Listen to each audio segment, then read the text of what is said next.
Hi everyone. Happy Friday. So this is a lot later in the week than I usually do these updates. This is a weekly update. I'm not going to do the full week. I wasn't initially going to do an update this week, but there's just some really interesting astrology and I didn't want to miss the opportunity to talk about it. So this is just a quick update because there's lots happening over the weekend. There's quite a lot happening this week. It's all kind of blending together anyway. So I'm just going to quickly take like 10-15 minutes just to run through exactly what's happening just to give you a bit of a heads up because there's a couple of like I was chatting to a couple of clients and there's just a couple of like key warning things for this weekend which could be really helpful. So, um I hope you all didn't miss me too much this week. But yeah, I wanted to get into it. So basically, this week is really interesting. So we have two things that are happening that are quite intense. So we've got a lot of Venus, Saturn, and the North Node action happening. So essentially, earlier in the week, we've got Venus conjunct the North Node, and then we also Saturn conjunct the North Node in Pisces. Then we've got Venus joining the North Node in Pisces as well. So there is with all of these planets hanging out together, it's pretty significant. It's quite a nice transit. Like, even though Saturn's a malefic planet, I almost see Venus as a bit of a higher octave of Saturn in a way. Venus is like the benefic that matches with Saturn in a sense. They're both nocturnal signs. So, sorry, nocturnal planets. So with them being conjunct the North Node, Saturn is structuring, Saturn is responsibility. Saturn can bring like hard learned lessons. With Venus being there, I feel like that softens that the a little bit more difficult edge that Saturn has. And the North Node being there, the North Node kind of pushes us in a direction in life. It gives us a hunger and an insatiability in that area of life. So where you have the North Node natally, if you look at traditional astrology, it'll often tell you like this is your soul's purpose, this is direction you're being called to in this lifetime. Ancient astrology looks more at an area of life that you're always going to be hungry and you're never going to be satisfied. There's lots of different ways we can look at the North Node, but when we have the North Node transiting, the North Node is very I did a really interesting workshop with quite a few people where we looked at eclipses because eclipses are what the north where the north and the south node are placed is where eclipses happen. So that's what creates eclipses. And what I really took home from speaking to people about different phases of life, what was happening in certain times, is when the North Node is transiting through your chart, it's pushing you towards something.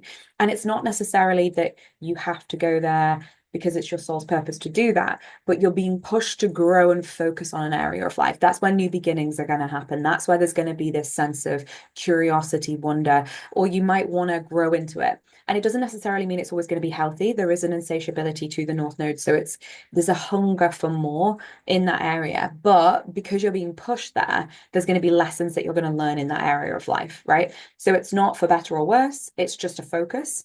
And then whatever you glean from that area of life, that's what you're going to take with you. And that's going to then inform the next few years.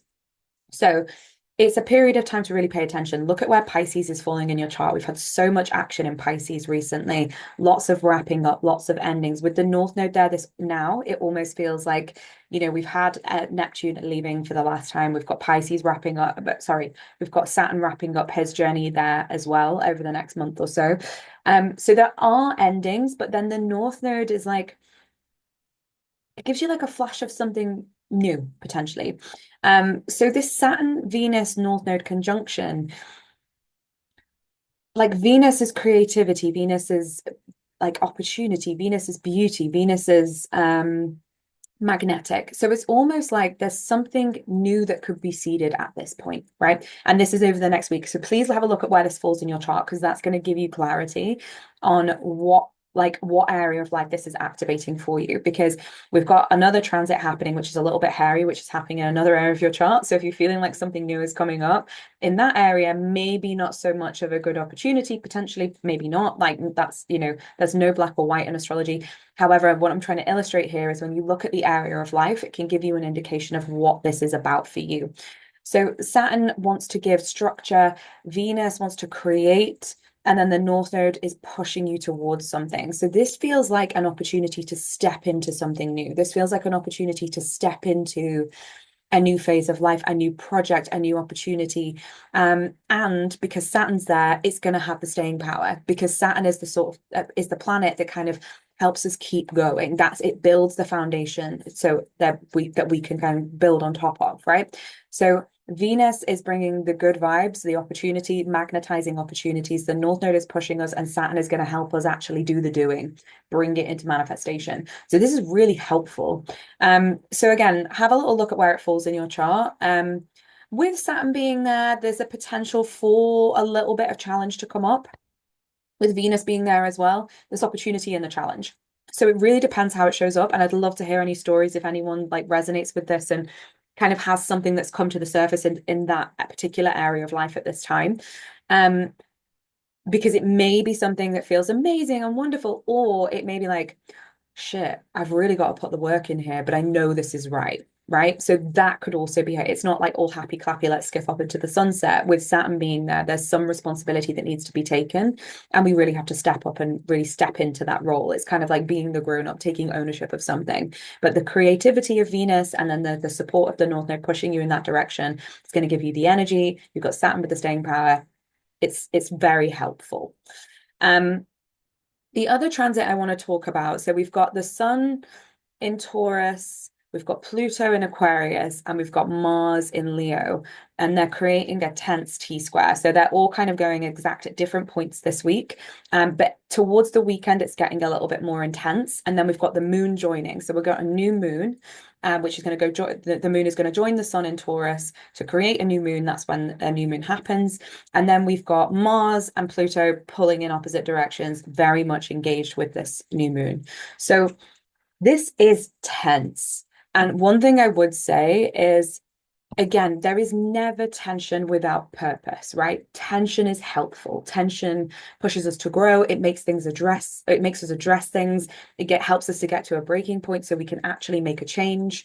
And I see this in clients all the time in my coaching practice as well, is you get people that come to you that like, I want to make this change, but they're not ready. And until they reach that friction point when they're like, enough's enough, I've got to do something about this now, they're never actually going to make the change or sustain it, right?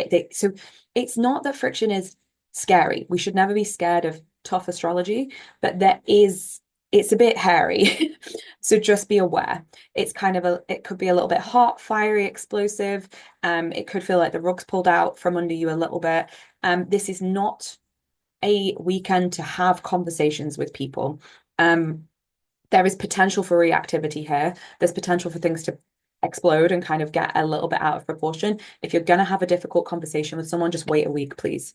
And that's part of the reason why I wanted to jump on here, because there's a couple of things that have come up again with clients and friends recently. And I just feel like this is so important to know and be aware of this weekend, because I can feel a couple of things coming to a head. And while the tension and the discomfort is, of course, important to acknowledge, because there's so much tension, we're all feeling that, right? So we're going to be a bit more reactive maybe than we need to be. So it could blow things out of proportion that maybe don't need to be. So again, just creating space around stuff, acknowledge how you're feeling is really important. If you are feeling that tension, you're going to be feeling this transit way more if you have anything around 2 to 5 degrees of the fixed signs. So that's Taurus, that's Leo, that's Scorpio, and that's Aquarius. So if you've got any planets or points around that, this is going to be affecting you more personally. Other people may be feeling the Venus-Saturn stuff way more personally. So that's people with things in the late degrees of the mutable signs. So anywhere from like 25 to 29 degrees of Pisces, of Gemini, of Sagittarius, and I missed one. Pisces, Gemini, Virgo, Sagittarius. No. Oh my God, right. I'm going to put that in the comments because my mind has gone blank and now I'm overthinking it. But anyway, so anything in the late degrees of the mutable signs, you may be feeling the Saturn-Venus-North Node transit way more. So again, astrology is personal. It hits our charts in different ways. It depends on what area of life it's activating for you as well. But have a little look, because when we have a T square, we've got 3 parts of our chart being activated at the same time. So for example, I have my second house is Aquarius, so I have Pluto there. I have in the 8th house, I've got Leo, and then in the 5th house I've got Taurus. So this could be the the opposition is happening on my financial axis. So second house of personal finances, eighth house of other people's money, sex, tax, death, rebirth. It's quite a dark house, the eighth house. So there's this sense of something in my financial landscape could change, or there could be some tension here. And again, it's helpful to know as well, right? Because this is the last of three transits, this Mars-Pluto opposition, and it's not going to be happening again for a little while. So if something's happening, it helps you to understand, okay, well, there's a challenge coming up currently. This is looking pretty difficult, but actually all things will pass. And that this is a period of time where there's tension on purpose because I need to learn something, because there's some sort of discomfort here that I need to feel and experience so I can make different choices moving forward. And then you're going to carry on with your life. It's not something you've done wrong.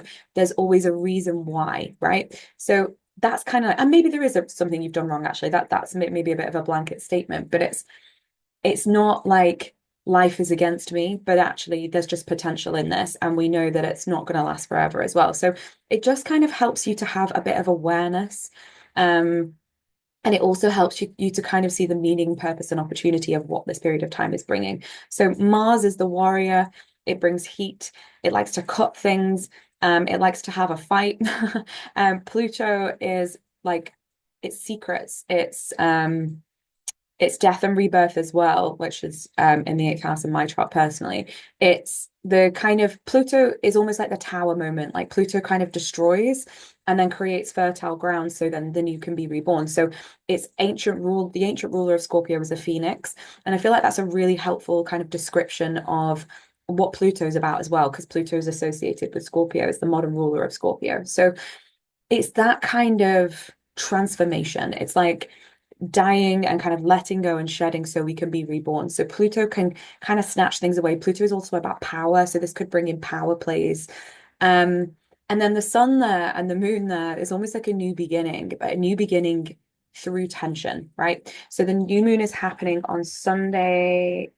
Let me just double check that. Yeah, Sunday, the 27th of April at 7 degrees of Taurus. So still very much in that T-square with Mars and Pluto. So new moons are new beginnings. We're stepping into a new phase. I would just really advise to, setting intentions with the new moon is important. This isn't an eclipse, so it's not that the energy is too unstable to work with. I wouldn't say that. I would say have a look at where this is falling in your chart. Look at where that Mars-Pluto is happening as well.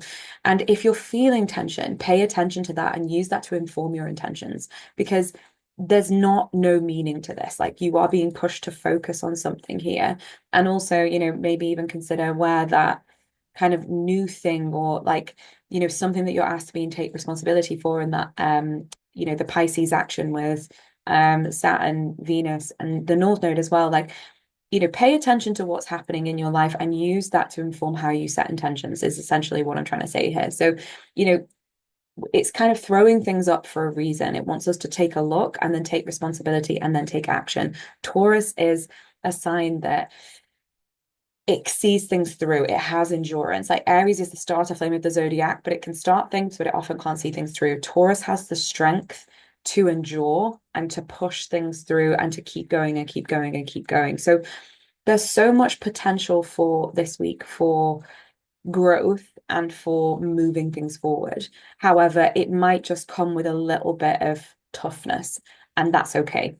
After this week, moving on into next week, things are going to lessen off a lot. March and April have been intense. This is the last week of the bigness, and then it does lessen off. Obviously, there's other big astrology happening in this year. Of course, there will be, but it's just not so much all at once, which it really has been. So, take care of yourselves and just be kind as well. Like, if you have really been feeling it the last couple months, like we've got a couple planets moving into Aries next week. Things are gonna we've got Venus moving back into Aries, and then we've also got Saturn going to be following along behind it not too long after. So there's going to be this sense of like, like with the Mars retrogrades, with it kind of clearing its retrograde shadow very, very soon.